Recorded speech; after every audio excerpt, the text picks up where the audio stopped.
we covered this chapter, and our Guruji was saying that Brahma Sutra doesn't mean actually the Vyasacharya's Brahma Sutra. It is those words which indicate Brahma, not exactly this Brahma Sutra. That's what he said.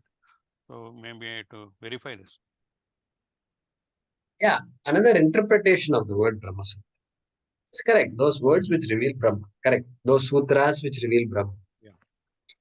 Those sutras which reveal Brahma. Brahma yaihi sutraihi jnatam.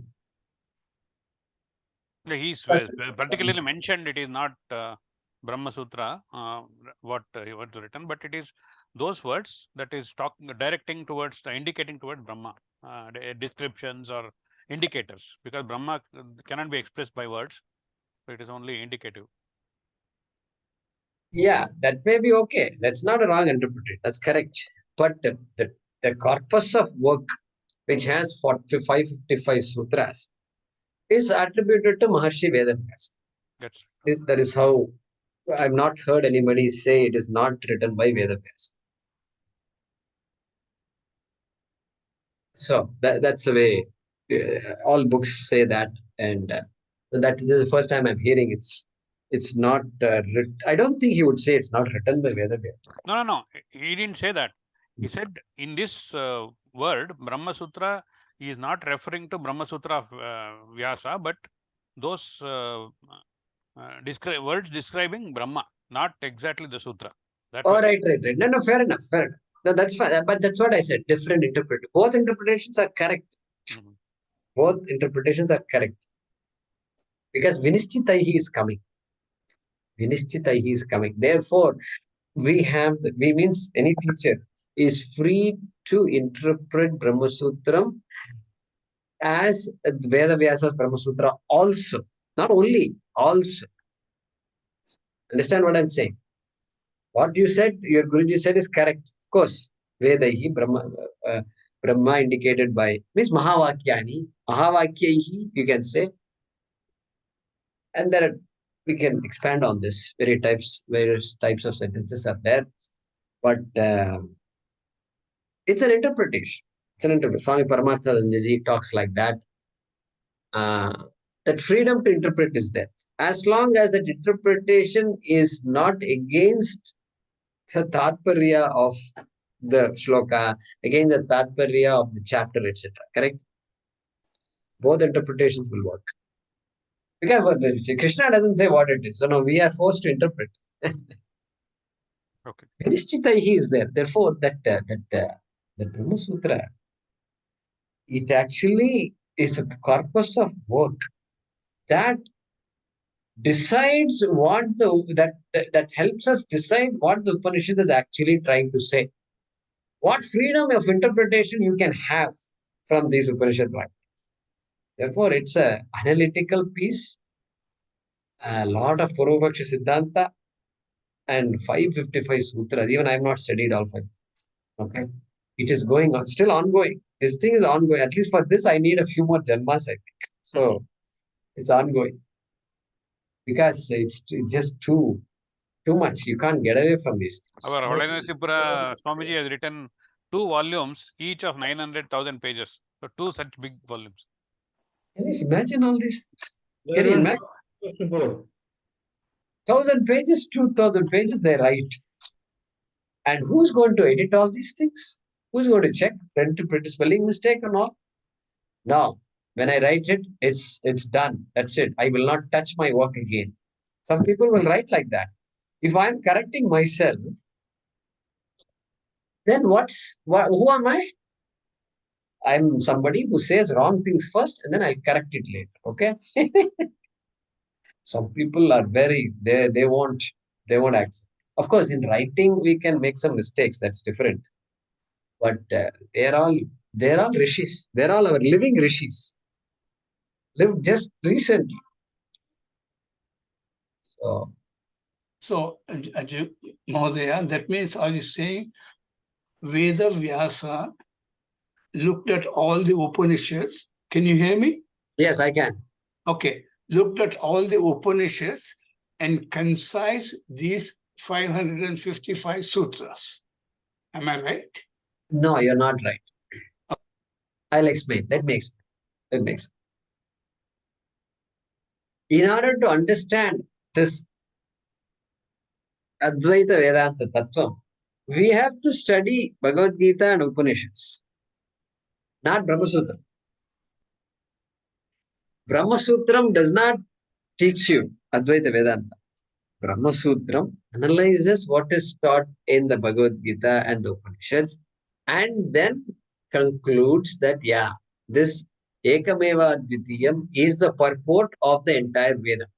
That means before I enter Brahma Sutra, I must also already be have studied at least a few Upanishads and Bhagavad Gita also. Because the commentaries are going to constantly quote some Vakya or the other from the other Upanishads. And so it is an analytical text which concludes the vision of Basically, reinforces the ideas in Upanishad and Bhagavad Gita. reinforces is okay, but even stronger than reinforcing, which concludes that definitely this is the vision of the Upanishads and vision of the entire Veda also, because there are some sutras which analyze karma kanda also. So I hope I made that. The difference is important to understand, Haraji. That we can't say, should I study Kena Upanishad today or Bhagavad Gita today or Brahma Sutra today? That choice you can't have. Bhagavad Gita Upanishad, some choice is there, but Brahma Sutram will come only after studying. Mandukya Upanishad is there, which also is a little cryptic. And so after that only we study Brahma Sutra. So in other words, Brahma Sutram is not studied to understand Advaita Vedanta. Advaita Vedanta is understood by the study of all the other texts. Then Brahma Sutram just helps us see the way they think and how they come to this conclusion. Somebody says, why do you interpret it this way? You're very partial. If somebody says, there's no room for partiality, my dear friend, that's what we will say. I would like to be partial, but I can't be partial. So that's the way to think about it, Haraj. Yeah. So my understanding, Jaykumarji, is that interpretation is the same book, same texts are used by Madhvacharya, Ramanuja, and Shankara to come up with different conclusions. Who's talking? This is Balaji. Oh, sorry. I'm very sorry. Welcome. Yeah. Okay. There you are. Right. So this is the most confusing thing about this whole essence of teaching is that what we are doing in Advaita is an interpretation also. We have to accept that. Whether we agree with the others or we only like Advaita. Advaita is an interpretation. Dvaita is an interpretation, and Vishishta Advaita is also an interpretation. Would you agree? Or Yeah, that's okay. You can look at it like that. There's not a problem. We are not threatened by a statement like that. That's perfectly fine. No, but it is not like these books are saying only Advaita. I don't think that's true, No, because it depends on how you perceive it. I might say that. Despite your statement, I might still say that. I have the right to say that. I have the right to say that, exactly like the people come to mechanical engineering, chemical engineering, they come to conferences, they beat their heads. Okay. They say this is right, that is right, they debate. I'm ready to debate. Debate is there. Science also. Exactly the same techniques used in science to establish truth is the same techniques used to establish here. So the guy who says, hey, I'm ready to debate. Chakracharya debated, Ramanujacharya might have debated. I've not heard much about it, but I'm sure he's written volumes and volumes. This Brahma Sutra Bhashya.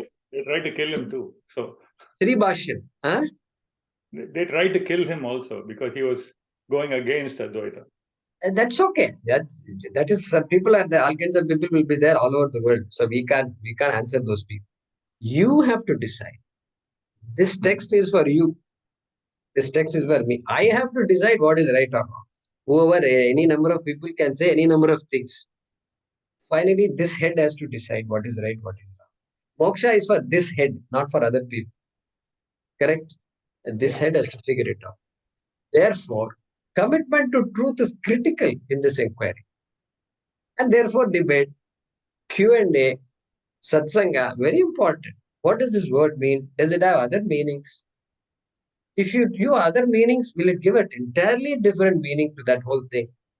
If it is entirely different, which one should be taken? These are all very big questions. That is why we rely on so many Bhashyams and Tikas. We study it because This is a huge conflict. Not so much the Dvaita part, but the Vishishta Advaita part is a big conflict, because most of us grew up in very religious families. We still are religious. We still say our slokas. So to accept that God is not there and God is one with us is a conflict. However you resolve it, it is a conflict. So to me, we have to read both, not just accept one and assume that it's the truth. Is all I'm saying. no. It's not a conflict at all. No. Conflict for you, probably. But this is not a conflict for everybody. Shankaracharya makes it very clear.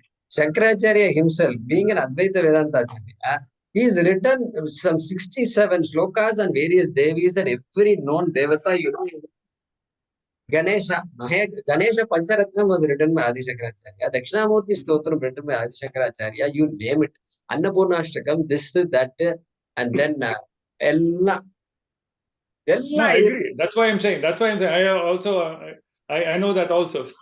Therefore, it's not we can't say Shankaracharya is a conflicted person. No, he's not a conflicted. Hey, that is how life is. We have to start with twinkle, twinkle, little star, and then figure out, my God, this star is not little at all. And not only that, the stars don't twinkle, even though you think it twinkles to your eyes, it twinkle. Really speaking, stars don't twinkle. So you start like that. Yes, Ishvara, the Ishta Devata, Puja Prarthana is important. Even with all this Advaita Vedanta, Puja Prarthana is very important.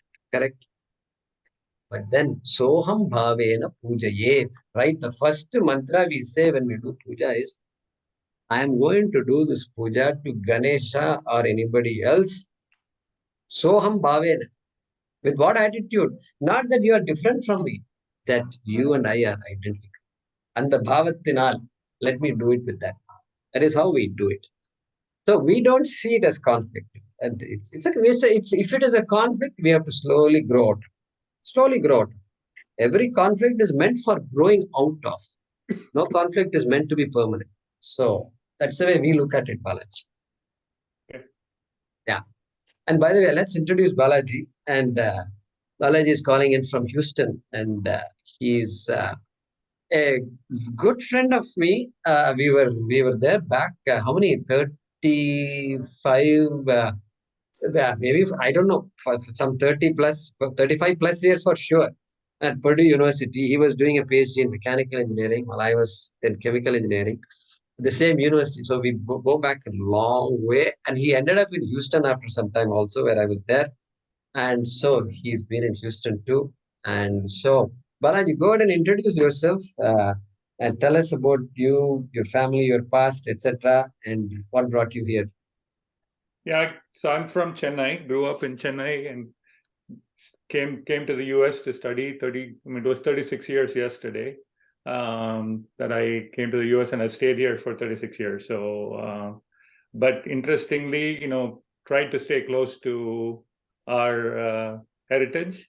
So that's a good thing. And so I'm married with 2 children. My son is working in New York. My daughter goes to college. She's a junior, so 3rd year in college here, and she goes to school here in Houston. And like Jai Kumar ji mentioned, it'll be very hard for me to call him Jai Kumar ji because I know him from his previous avatar. So I'll try my best to keep up with what all of you are doing in this forum. But so I do know him for many years, and we've had various versions of this conversation before he turned to this avatar. And like he mentioned, right, everybody changes every year. So I like this avatar, this smiley face, and this laughter in this one. So I think the last call he talked about this Who Am I seminar in it was actually in Purdue in the late, what is that, 90s, early 90s, I think, and I did go to that. And I had a very interesting perspective, and great to see Dayan and Saraswati in person, and those people are fabulous to listen to. But I learned this from my son recently. My son is a physics buff, and he went to some camps learning physics, and he met a PhD student who came and told him that we wrote something dissertation like, if you go to a class and you're listening to a professor, maybe Jaykumarji, who's talking about all of this Advaita Vedanta, and everything seems clear to you, that means you didn't understand anything, because you understood what Jaykumarji understood, but unless you are able to take a class on your own, you're not understood the subject. And to me, that's probably the essence of what all of us are trying to do in this class or whatever classes we take, because unless we are able to have that same clarity of thought to explain it to somebody else, I don't think we have learned this. If somebody else tells us something, so I was in the last class and I didn't understand. I was, listening to the conversation over Kshetra and Kshetrajna. So I have this nice app. So I would recommend this for everybody. The Chinmaya Mission in Houston has an app called Gita 365, which you can download on the app stores. And it has all the bhashyams of Swami Chinmayananda. So you can listen to any sloka in there. It's basically meant for one Gita sloka a day. So I went back and listened to chapter 13 that Chinmayananda says, and very precise, 4 minutes. I could understand exactly what he was saying about Kshetra and Kshetrajna, and I think I understood everything, right? But if I were to explain all these things, I probably wouldn't. But his clarity of thought was fabulous. So that was my take on this. So I won't belabor me more. I mean, you'll probably see me very participative in this, unless Jaykumarji kicks me out, because that's my nature too. I learned by conversation, not by sermon. So for me, this is I might even skip the regular session and just join the satsang, because to me, learning is done when you ask questions and have a conversation with people. So that's what I'm hoping. And I already posted 2 questions on the forum, but I think there's other people waiting, so let them ask their questions. Then maybe I'll go to mine. But Thank you, Balaji. Shreyas and Snehal, yeah. Correct. Shreyas, okay. Well, he's in New York. He's working in New York now. He's working in New York. Yeah. Very good. Nice. So Jaykumar came and met him when he was a baby, when he was born. Jaykumarji came to our house. So I was just telling him in our WhatsApp chat. Very nice to see you. Good. Yeah, Abhishek ji, go ahead. We'll continue on. Balaji, as you say, 1 minute, sir. Balaji, as you say, one should walk with a question mark always. Yeah, Abhishek ji, go ahead. Yeah, so from past 2 weeks, I have been researching on something, and may not be like I have to I might keep coming back and asking the same format of question, but I was trying to understand what's the difference between an enlightened state and a dream state, deep sleep state. So when the brain, when our mind is not there, correct, in our deep sleep, correct. So there is an feeling of bliss, but ananda, but it is an object. Means we don't perceive anything. Even like what even Ramana Maharshi says, that you have to meditate on eye consciousness, not or your eye. There is nothing in the. It's an objectless kind of state, correct? So after enlightenment, and so when after your body falls away and you don't get another body for rebirth once you are enlightened, even that state also like kind of a deep sleep where will that be a similar state to where you don't have a mind? So what will be the difference of an enlightened state and a deep sleep state? Because there also there is no mind, and you are kind of merged into the consciousness, overall consciousness. So what's the where? So in other words, how is Swami Dayananda or Swami Chinmayananda or any other enlightened soul feeling now once they have cast their bodies? There is no Sukshma Sharira or the mind or anything is not there. What's the state of that? Yeah. So short answer to the question is once that Akhandakara Vritti happens, moksha happens, enlightened, as you said, to use your own word, After that, there won't be any more identity. Identity is not there. All karmas are gone, etc. Therefore, there is no separate identity to point to and say, look, look, look. Swamiji is there. No, there is no look. Because no longer Karana Sharira is not there, Shukra Sharira is not there. The need for a Sharira is not there. Why is the Sharira needed? A Sharira is needed to exhaust karma. Karma itself is not there, means where to exhaust. Therefore, there is consciousness. Consciousness. Sachidananda. So no identity. No identity anymore. So it's like a deep sleep state. It's you means You want to think like that, that's fine. I mean, it's you're calling it a state. A state is a finite entity. I'm saying there's no finite entity. But if you still are insisting on there must be a state, that's okay. If you want to. Who is in deep sleep state? I'll ask. Who is in deep sleep state? Who? Chinmayananda ji is in deep sleep state. I'm saying Chinmayananda ji itself is not there. Means there means he's there in us through all his teachings. He's always there. Okay? Always there. But there's no identity. so the identity is lost then, means the There is nothing. There's no form. There's only Chaitanya. There's not only Chaitanya there. Therefore, to have an identity, there must be karma. Some cause effect. You are not talking about cause effect. Some effect, identity, okay, is an effect. It must have some cause. What is the cause for that identity? What is the cause for that state? Cause must be there. What is the cause? No cause. Everybody has karma, but a jnani, jnanadi dagdha karmanam. That knowledge is what burns away all karma. How does knowledge burn away all karma? Seems like a shortcut. No, it's not a shortcut. And burns away karma means there is no longer a karta. It is like a guy who died with billions of dollars in his bank without leaving a will. What happens to that person?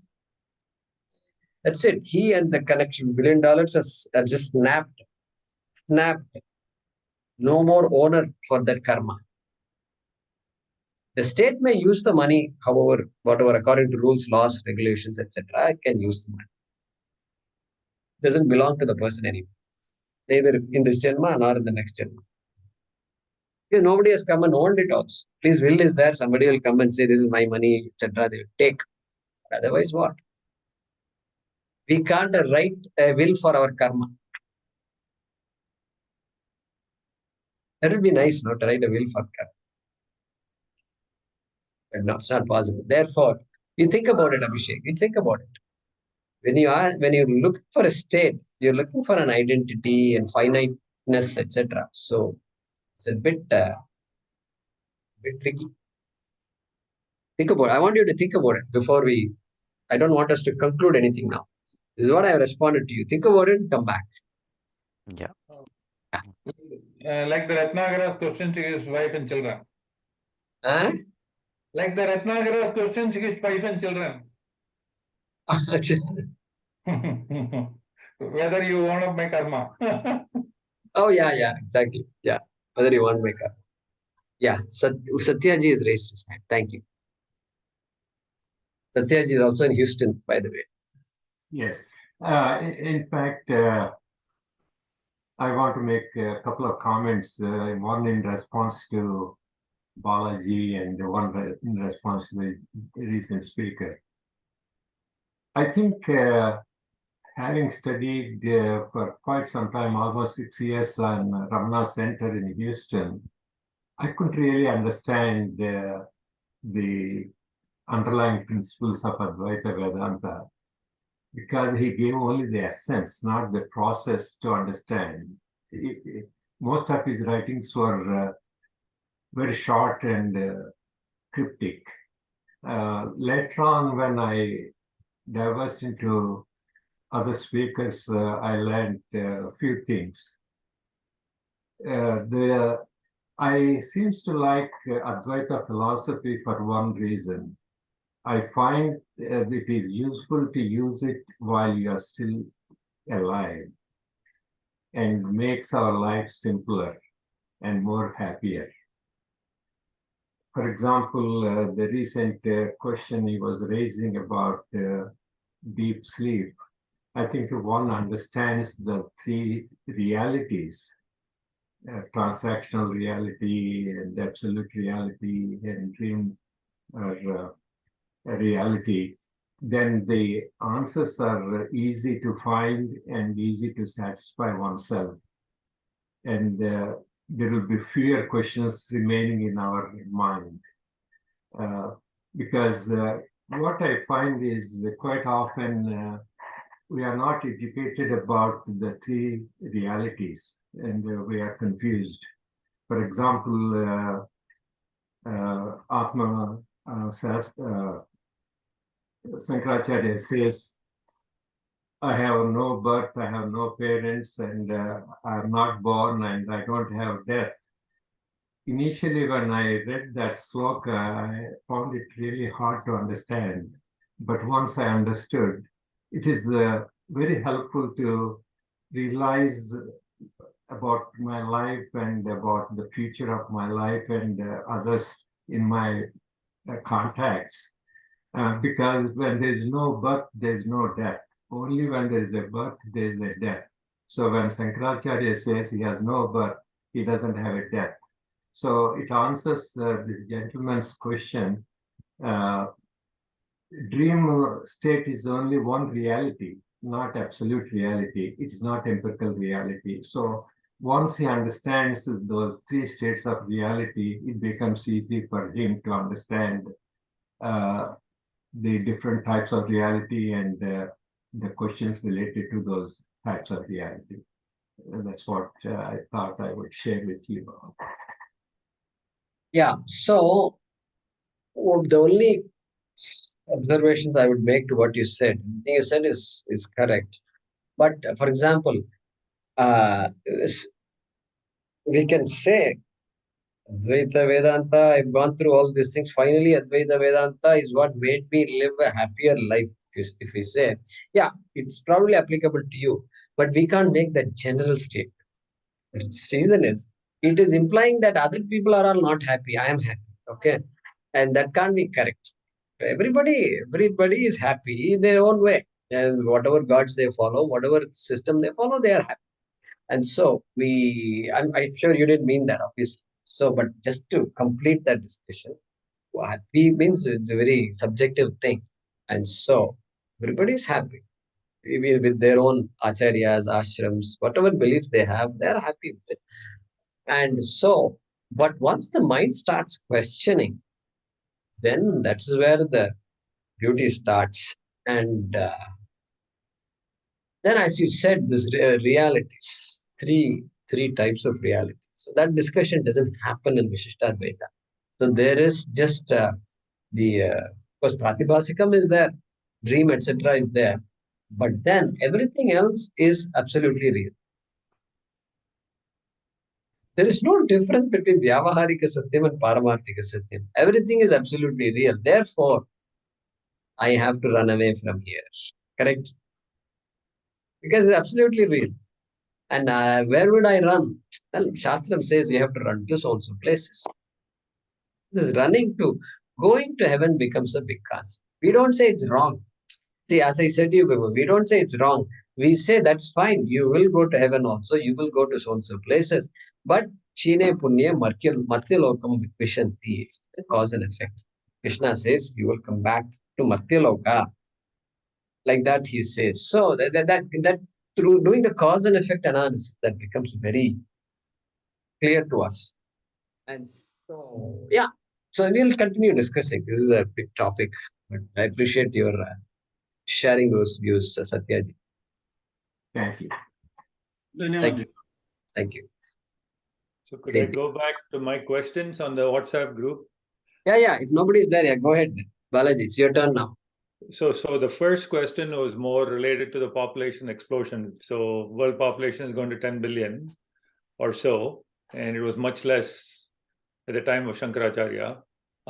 So if you were how do we, is there a finite number of beings in the world? If you are saying, how come there's more and more Jiva Atmas being created? Where are they being coming from? Or unless the Chinese viruses are being converted to Jiva Atmas because they've done some punya, I don't know. But that was one of the questions. And the other question was more related to, so if your vasana. So we'll do that. We'll stop with that one question, then continue with the next. So, how many jivas are there in this world? Is it finite?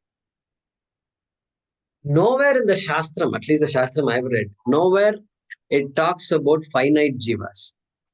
Everywhere it is all Anantam only. Anadi and Anantam. Okay. So, it's all beginningless. And this Anantam is there even for Mithya, even for the empirical world. Empirical world also is Ananta. Atma is Ananta, okay. Satyam Nanam Anantam. But this empirical world, so-called universe, physical universe, there is a boundary for this universe. Shastram doesn't tell there is any boundary, okay? Because the minute you put a boundary on the universe, then you are making it finite. And so, we should know what that boundary is. Then somebody will ask, what about beyond the boundary? What is there beyond the boundary? Oh, that's also empty space. Okay. Empty space should be part of the universe. At least my definition of universe. So, universe is sarvagataha. It is all over. In fact, so all over that this definition of space itself will become limited at that point. Having said that, so ask how many galaxies are there? How many galaxies are there means what? Known galaxies, we know certain number of galaxies. They must have listed all these names. Then what? Are they still figuring out? Yeah, they can figure out more and more galaxies. Uncountable number of galaxies, infinite. In our language, it's all infinite. Okay. Now, how many jivas are there? Okay, before going to how many jivas, are there any other places in our galaxy? Let's start with our galaxy. Let's start with some simpler questions. Our galaxy where there is life besides solar system. I've not seen any articles. I mean, I'm sure they must have been discussing these things in science and all. But my guess is there might be in our galaxy. If there is not one in our galaxy, there must be in other galaxies, because either they have to prove there can't be life in other galaxies. Until they prove it, I will have to assume that there will be life in other galaxies. And that is why when science comes up with all these discoveries, oh, we found this and we found it. We Vedantins never get excited. We never get excited because, okay, that's fine. We assume that universe is vast, and of course, even if you find life somewhere, it will be exciting for some time. But after that, okay, life is there. Who says that? Where was it written that life must be there only in Milky Way, and that too only in the solar system, and that too only in planet Earth? And all, it's not written anywhere. Our idea, our knowledge of this universe is just minuscule. And so we are trying to make a life out of what little we know. And so we are totally comfortable, Balaji, with the idea that the universe is just vast and there are infinite number of jivas. Because there are infinite number of galaxies also. So we are quite comfortable with that. Shastram, in fact, does put a limit on this. Nowhere. It's all. So that's the way they talk about. Okay, so hopefully that answers your first question, that how many jivas are there. It's not finite. We don't believe it is finite. And therefore, once you do that, then we focus just on Earth. Let's focus now on Earth. Okay. Okay, there are many jivas in Earth, obviously. So every virus is a jiva, and every plant tree is a jiva, every human being is a jiva, and enormous number of jivas must be there. Let's even say finite. I'm comfortable saying finite because Earth is a finite object, right? And therefore, it must have a finite number of jivas. I'm comfortable saying that. And but the proportion into which these jivas change forms is going to change. Right now, the change seems to be the proportion of human beings is increasing. among the number of jivas. And something else, we can't even say the number of jivas is increasing or not decreasing on earth. Do you know why? Do you know why? Can we make a statement the number of jivas in earth is increasing or decreasing? Can we make a statement like that? No. It should be No, balanced. matter can neither be produced or destroyed. No. That's not the answer I was expecting. Can we say the number of jivas on earth is increasing or decreasing? What's the case may be? Can we make a statement like that? Categorical statement? Let's say increasing, just for the sake of discussion. Can we say number of jivas in earth is increasing? Because he mentioned population growth and all, no? Let's use that same trend, increasing trend. Can we make that statement?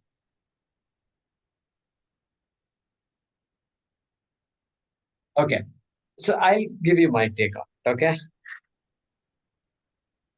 After death of a jiva, what happens to the jiva? Jiva is existing in some form, but later on going to be born in some other form. Born where? Born where? According to its karma, wherever it Where? gets. Wherever means what? In this earth itself. Oh, is that right? Which Shastra? I want to see that Shastra. Give me that reference, Meera.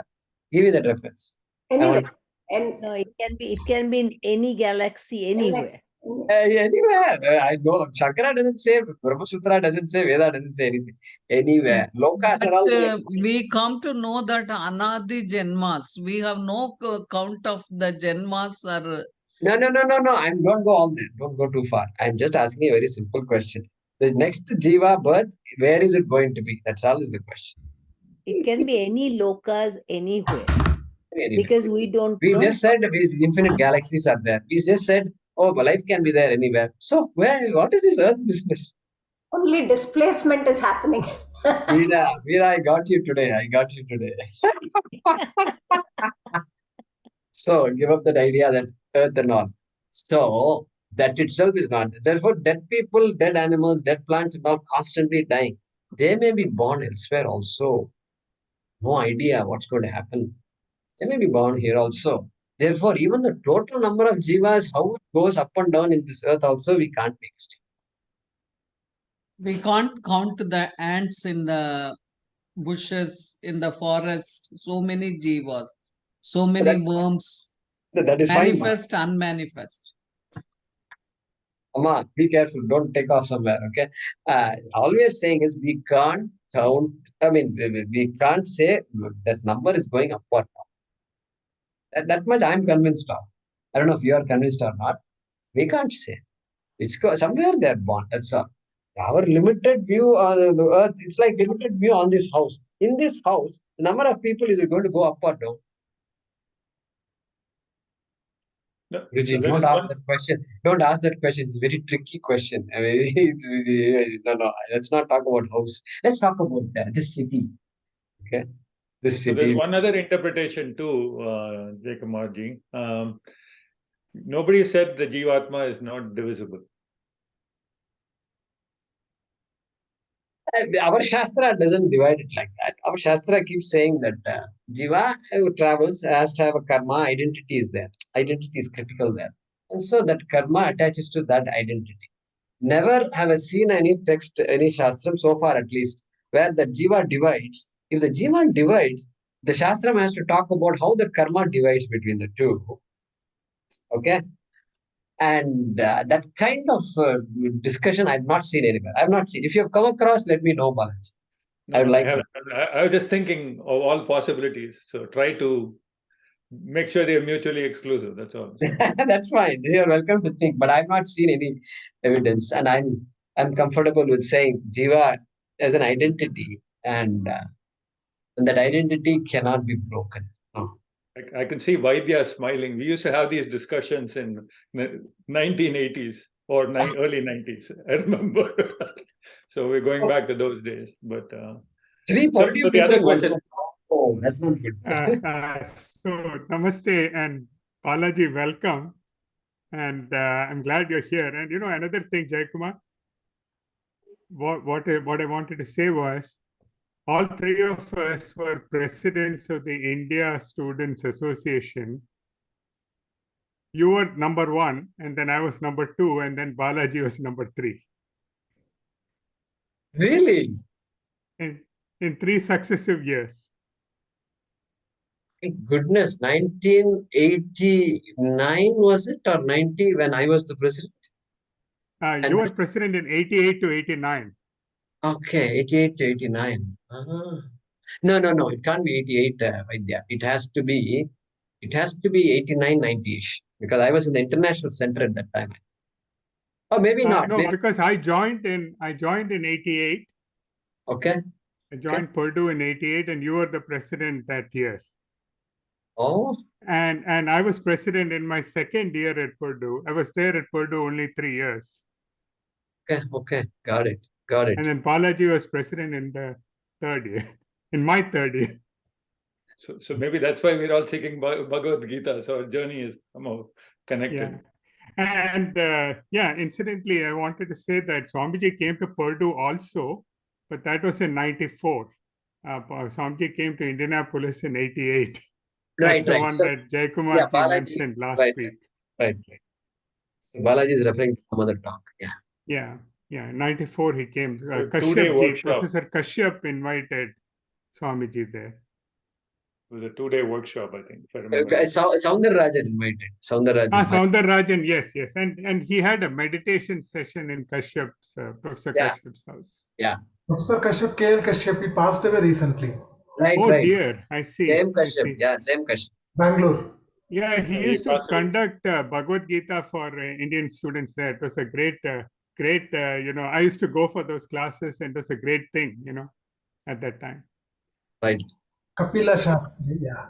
Rangaswamy Kashyap, Professor Rangaswamy Kashyap. So he has done great work, Vaidya. Since then, we don't know. And he has translated the entire Veda.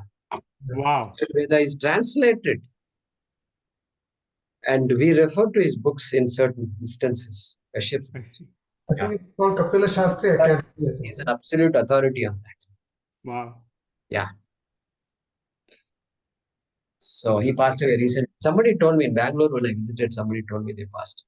Yeah, I had, this year, I mean, a couple of months back. Less than a year back. Yeah, sometime last year.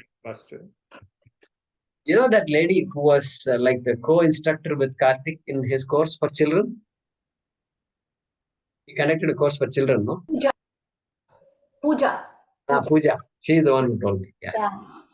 I had actually met him about a few years back. I mean, they honored him in one of the things. I had been to that. Somehow I collected I had been there. Professor R.L. Kashyap, Kapila Shastri Academy or something. Yeah. No, I've communicated with him at all. I've seen some of those things. Yeah, I'm aware of that. So a lot of good work they've done. He's contributed immensely to our corpus. Yeah. And then Jayakumarji, I wanted to also briefly mention, you mentioned Ratna Prabha, and I had heard that Puja Swamiji had studied Ratna Prabha Tika from Swami Taranandagiri. Yeah, Brahma Sutra with Ratna Prabha. So now, that came back to me. Thank you. Correct. So, where is that book? So Swamiji's lectures on Brahma Sutra, Chatussutri, has been published in a book form. Okay, so this is it. In Brahma Sutra, Chatussutri by Swami Dayananda Saraswati. So it's a good reference for people like us who are studying Brahma Sutra. So that he refers to Ratna Prabha commentary constantly. And so the connections become very obvious. So the other question I had was related to vasanas. So, based on our discussion of Kshetra and Kshetrajna, so I cheated. So I listened to Chinmayananda's teaching. So, he talks about, vasanas are also a Kshetra because you can see your habits. So question is, how do then the vasanas, we always talk about vasanas going along with the soul to your next janma. So why does that happen? Or how does that happen? If it's a Kshetra, how is it getting attached to the Kshetrajna? and moving to the next Janma. So, see, it's no different than how everything I do gets attached to me right now. I have a resume. All of us have a resume. Resume means life history. I was born here and this, that, this village, this city, this. Then I went travel there, and I settled here. Now my children are there. This whole history is coming, right? Can anybody else in this world take that history up? No, it can't. It belongs to me. That his entire history belongs to me. Even though other people also have the same degrees like I do, even though other people have some accomplishments similar to me, still this personal experience is just me. It is identity. So it is stuck with my identity, whoever I am. Okay. Right now we think it's this body, mind, sense complex. Everybody says, yeah, that's fine, understandable, provable also. You did it. I know you did it. I have certificates to prove that. Okay. Now, this is how the accomplishments and relationships of this world are attached to me. My relatives all know me, and nobody confuses one with somebody else. Okay. My children, they also say they are my children. I also say they are my children. All that is crystal clear. Identity is clear. Now we are talking about karma. Your question now is, how does this karma and this identity, this jiva, stick to each other? That's what you're saying. You're asking. It's called Karana Sharira. Karana Sharira. That's the technical word we use, Balaji. Okay. It is not like karma is somewhere out there and then there is Karana Sharira here. Somehow there is some ropes that are connecting this and karma. It's not like that. Karana Sharira has the entire karma encapsulated in it. This is how the Shastra explains it. And so, after death, the Karana Sharira travels without a body. Travels is not a difficult thing to imagine. If the body is removed, then what happens? Can't survive in this body, so it's just hanging, quote unquote. Karma, that identity is hanging. There is no separate connection. And it has vasanas. Vasana means karma only. And so it's all there. And then it gets life, it goes through some other process and then suddenly gains a body of anybody, human being or anything else. Okay. And so the same Karana Sharira is there. That's why that Jiva is such an important entity. The word in Sanskrit they use for the human being, you know what word it is? It is called Naraha. Nar in Hindi. Naraha. You know the meaning of the word Nara? Nara means nariyate. Does not die. Does not perish. That who does not perish is called Nara. Which is very awkward because how can you say a human being doesn't perish? Yeah, human being perishes, but the Jiva doesn't perish. The Jiva is there, solid entity is there. And so that's how they explain it. And there may be more details. Balaji, this is a huge, this details if we want to know, it's huge. I have not studied those details. How the Jiva travels, where it travels, how karma unfolds. And the science, there's a huge science. Huge science. It is there. I have not gone anywhere near it. So I don't, in fact, I don't even, there are some references to some books. I don't even know what books now, because our mind is not there. And so I was thinking about it. The reason I ask is we always try to associate the Vasana with the Atma, but we also say Vasana is Kshetra. So that's why I was asking the question. So the Atma. Good question. That's why I'm trying to say, So good question. So Vasana of Atma is a colloquial state. It should not be taken literally. It is like saying, oh, this person is a good Atma. Very noble Atma, Noble Atma. Atma, noble means that they mean that person that you see in front of us. That person is noble. A noble soul and all they say. Okay, soul is an English word. We don't use the word soul. Atma. So that Atma, they're referring to the Jiva. Okay, Jiva has a Vasana. Correct. Atma does not have vasana. Atma is nirguna. So we have to be able to slowly, what we do is we separate, we have to begin to recognize these colloquial usages and what is colloquial and what it really means, what was originally meant by that. We try to. That's how I'm looking at your question right now, unless I misunderstood you. No, I mean, I think I'm just starting my journey here. So to me, that's what occurred to me, and. Correct. So short answer is Jiva has vasana, Atma has no vasana. Okay, this is not a question, this is more a request more. So when you study physics, you have quizzes and a problem set to do at the end of the class. So when you study Veda, is there something like that happens or no? I'm putting some challenge here, so for you. So no, I mean I do challenge my people in class itself sometimes. And sometimes the more I challenge, see, the good news about this Zoom is I'm not facing anybody. Nobody's really facing me. And because if they're facing me in this room, they're trapped. And at least in Zoom, they can just turn off the video. They just log out and just they can just go. And then I have no way of tracing them and tracking them. I don't have time to track anybody also. So that's the advantage of Zoom. So actually, Balaji, people love the Zoom class that even if I ask questions, some people they try to respond, but most people are happy. So so there are no specific quizzes, mid-semester exams like in Purdue. These nightmares we used to have. No, but I was just thinking it might be useful from a thinking perspective to say, think of this, or I don't know how that works in a Gita class. I don't know when you go to school in Anakatti, how did that happen? I don't know. How does the introspection work? Self-help, or does your teacher challenge you to think of Two ways, at least two ways. One is the teaching. See, there are. Okay, it's 9 o'clock now. So, Balaji, if you don't mind, I have a next class coming up. In between, I have to have something to eat also. What to do? I have a stomach, and so I'm running out of time here. We'll take it up next time. If you don't mind, please remind me next class. Okay.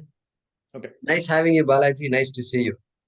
Om Namo Bhagavate Vasudevaya Dhanvantarye Amrita Kalasahastaya Sarvamaya Vinashanaya Trilokyanathaya Shri Mahavishnave Namaha.